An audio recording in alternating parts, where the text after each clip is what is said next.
하나님에 관하여 이 시간 저희들이 잘 배울 수 있도록 도와주시고 하나님 앞에서 성숙한 믿음을 가진 모든 비전교회 성도들 되게 하여 주십시오.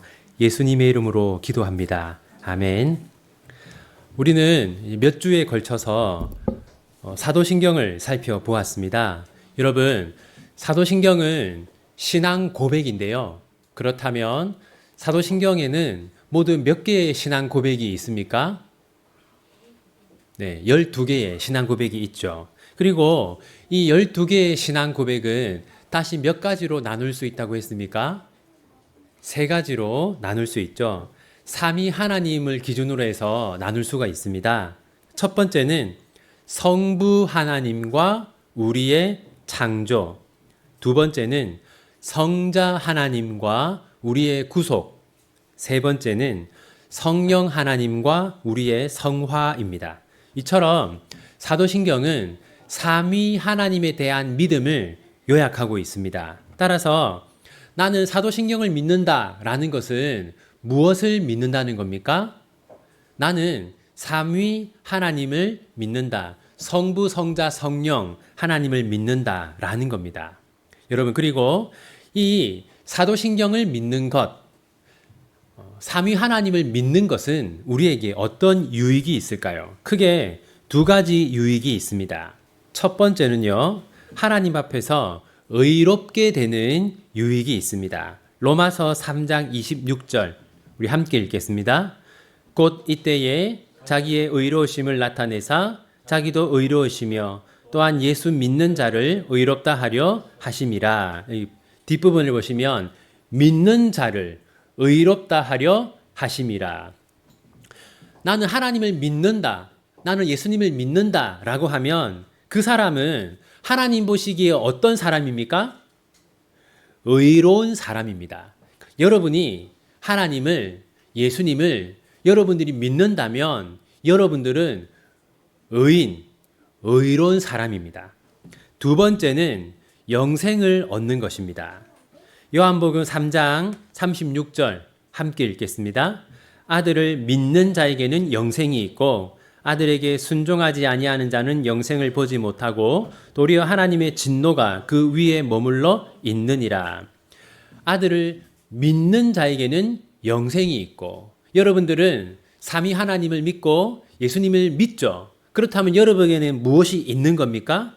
여러분에게는 분명히 영생이 있는 겁니다. 이처럼 나는 하나님을 믿는다 라고 할 때 우리는 그러면 나는 하나님 앞에서 의로운 자고 나에게는 영생이 있구나 라는 것을 여러분들 믿어야 합니다. 이런 믿음이 있으면 우리에게 구원의 확신이 생기죠. 마음의 평안이 있고 그리고 거룩한 기쁨이 우리의 영혼 가운데 자리를 잡습니다. 그런데 우리가 이렇게 구원의 확신과 마음의 평안과 거룩한 기쁨을 누리는 것을 싫어하는 존재가 있습니다. 누구일까요? 사탄이겠죠? 그래서 사탄은 우리를 시험합니다. 자, 성경은 사탄의 시험을 이렇게 말해요. 사탄이 우리를 고발한다 라고 말합니다. 사탄이 어떤 식으로 우리를 고발하냐면 첫 번째는 사탄은 우리의 마음속에 끊임없이 너는 죄인이야 라고 우리를 고발합니다. 야고보서 2장 10절 함께 읽겠습니다. 누구든지 온 율법을 지키다가 그 하나를 범하면 모두 범한 자가 되나니 하나를 범하면 모두 범한 자다. 사탄은 이렇게 우리를 고발합니다. 율법을 하나라도 어기면 죄인이라고 하지 않았느냐? 그런데 너는 하나뿐만 아니라 수많은 율법을 어겼다. 그러므로 너는 죄인이다. 이런 식으로 사탄이 우리를 고발합니다. 두 번째는 사탄은 우리가 의인이 아니라고 고발합니다. 그러니까 앞에서는 너는 죄인이야 라고 고발하고 두 번째로는 너는 의인이 아니야 라고 고발해요. 로마서 7장 15절 함께 읽겠습니다. 내가 행하는 것을 내가 알지 못하노니 곧 내가 원하는 것은 행하지 아니하고 도리어 미워하는 것을 행함이라. 사탄은 이렇게 우리를 고발합니다. 여기 보시면 원하는 것은 행하지 아니하고 라고 말하죠. 여기서 원하는 것은 율법을 말합니다. 그러니까 사탄이 이렇게 고발하는 거죠. 너는 율법을 행하지 않았잖아. 너는 의인이 아니야. 이런 식으로 우리의 마음 가운데, 우리의 양심 가운데 우리를 고발한다는 겁니다. 그래서 우리에게 믿음이 필요해요. 이 사탄의 유혹을 이길 수 있는, 그러니까 사탄이 끊임없이 우리 마음에 너는 죄인이야, 너는 의인이 아니야, 이런 식으로 사탄이 우리의 마음에 양심의 고통을 주거든요. 이러한 사탄의 공격을 이기려면 우리에게 믿음이 있어야 돼요. 첫 번째는 우리가 받아야 할 형벌을 예수님이 대신 받았다는 믿음이 있어야 합니다. 로마서 4장 25절 함께 읽겠습니다. 예수는 우리가 범죄한 것 때문에 내줌이 되고 또한 우리를 의롭다 하시기 위하여 살아나셨느니라. 여러분, 이 말씀 앞부분을 보십시오. 예수는 우리가 범죄한 것 때문에 내줌이 되고, 여기서 내주었다라는 건 죽음으로 내주었다는 겁니다. 그러니까 우리가 죄를 지었는데 누가 죽었어요? 예수님이 죽으셨어요. 그러니까 우리가 받아야 할 죄의 형벌을 예수님이 대신 받았기 때문에 이제 우리는 죄인이 아니라는 겁니다. 사탄이 우리의 마음속에 이렇게 유혹을 할 때가 있어요. 너 죄를 많이 짓잖아. 너 죄인이야. 이런 식으로 양심의 가책과 영혼의 고통을 줄 때가 있습니다. 그때 우리가 이 사탄아, 내가 받아야 할 형벌을 예수님이 다 받았다, 이렇게 우리가 믿어야 하는 거죠. 한 가지 예를 들면 어떤 사람이 죄를 짓고 재판에서 10년형을 선고받았어요. 그리고 이 사람이 감옥에서 10년을 보내고 출소했어요.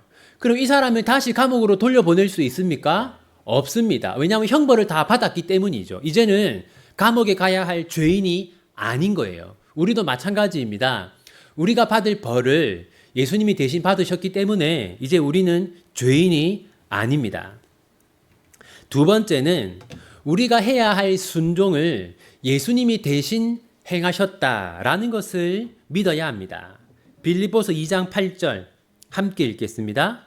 사람의 모양으로 나타나사 자기를 낮추시고 죽기까지 복종하셨으니 곧 십자가에 죽으심이라. 이 말씀 보시면 예수님이 얼마나 복종했다라고 합니까?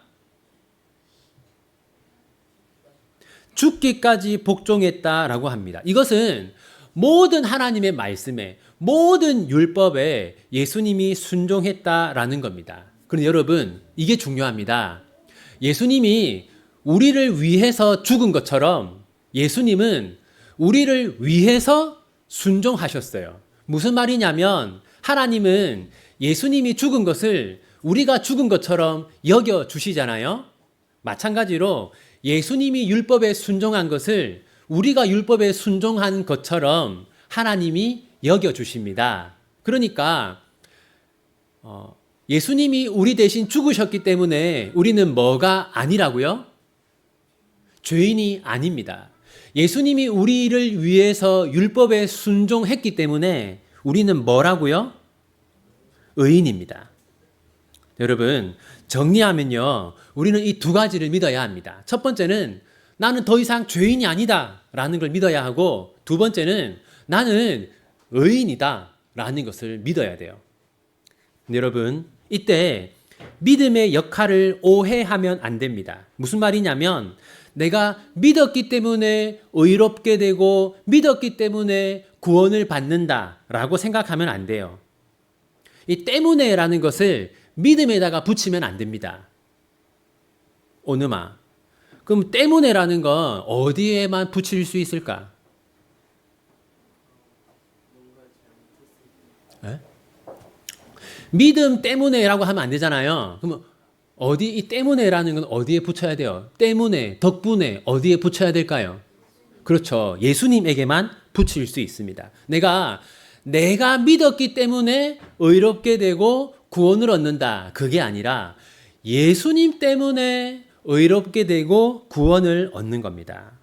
고린도전서 1장 30절 함께 읽겠습니다. 너희는 하나님으로부터 나서 그리스도 예수 안에 있고 예수는 하나님으로부터 나와서 우리에게 지혜와 의로움과 거룩함과 구원함이 되셨으니, 여러분 여기 보시면 예수님이 우리에게 뭐가 된다고요? 지혜와 의로움과 거룩함과 구원함이 된다. 그러니까 여러분, 내가 무엇을 했기 때문에 의인이 되고 구원을 얻는 게 아니라 예수님 때문에 우리가 의롭게 되고 구원을 얻는 겁니다. 그러면 믿음의 역할은 무엇인가? 믿음의 역할은 다음과 같습니다. 로마서 10장 10절 함께 읽겠습니다. 사람이 마음으로 믿어 의에 이르고 입으로 시인하여 구원에 이르느니라. 여기 보시면 믿어서 어떻게 된다고요? 의에 이르고, 여기서 믿음이라는 건 여러분 통로, 도구를 말합니다. 그러니까 믿어 의에 이르고라는 것은 믿음을 통해서 의롭게 된다라는 겁니다. 믿음을 통해서. 여러분, 그래서 때문에 라는 건 누구한테 붙인다고요?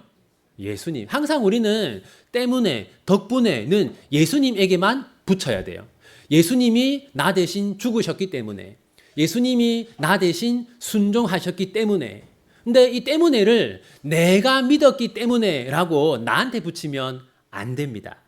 예를 들어 볼게요. 자, 제가 물에 빠졌어요.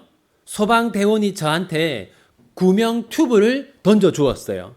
저는 그 구명 튜브를 잡고 이제 구원을 받았어요. 그럼 여러분, 저는 누구 때문에 구원을 얻은 겁니까? 구명 튜브 때문에 구원을 얻은 겁니까? 아니죠. 누구 때문에?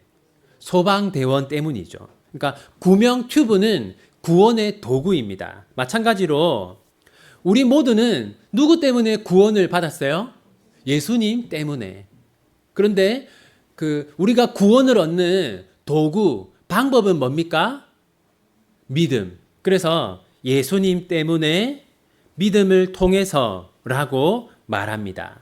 오늘 내용을 한번 정리해 보겠습니다. 여러분, 우리가 지금까지 사도신경을 공부했잖아요.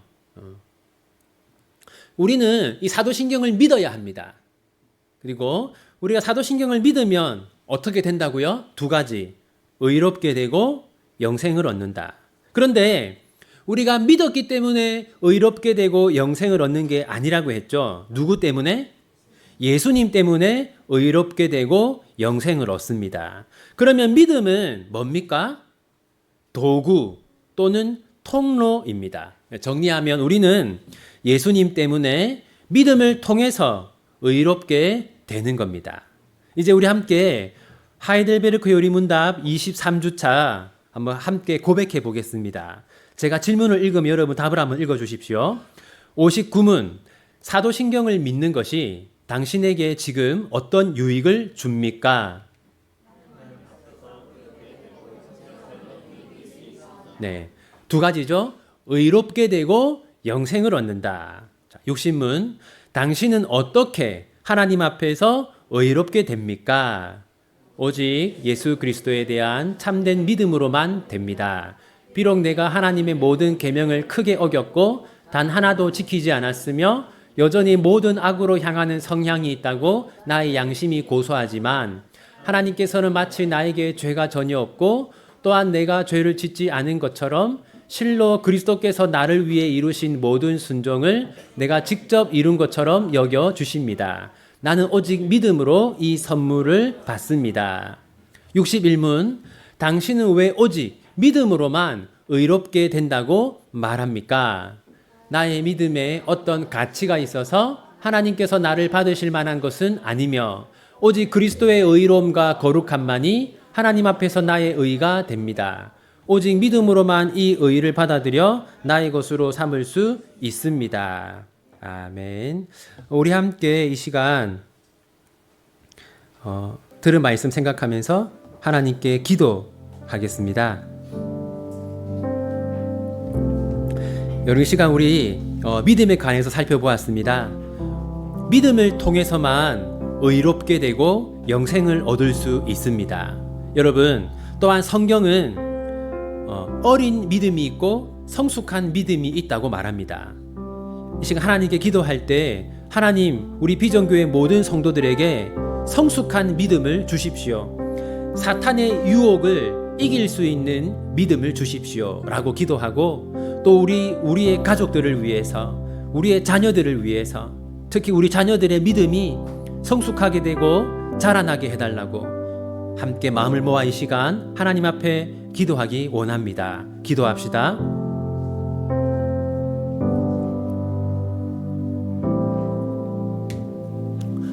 하나님 아버지, 우리에게 사탄의 유혹을 이길 수 있는 믿음 주시기를 소원합니다. 우리 비전교회 모든 성도들의 믿음이 어린 믿음이 아니라, 어린아이와 같은 믿음이 아니라 성숙한 믿음이 되게 하여 주십시오. 우리들의 믿음이 날마다 자라게 하여 주십시오. 참된 믿음이 되고 성숙한 믿음이 되고 하나님을 기쁘시게 하는 믿음이 되게 하여 주십시오. 하나님 아버지, 우리의 자녀들을 위해서 기도합니다. 이들의 믿음이 어린아이의 믿음에 머물지 않도록 도와주시고 장성한 믿음으로 성장할 수 있도록 도와주십시오. 우리 비전교회 모든 교우들에게 은혜를 더하여 주십시오. 우리 비전교회의 새가족들에게 은혜를 더하여 주십시오. 그래야 우리의 믿음이 날마다 자라고 우리 비전교회가 성숙한 믿음을 가진 교회가 되게 하여 주십시오.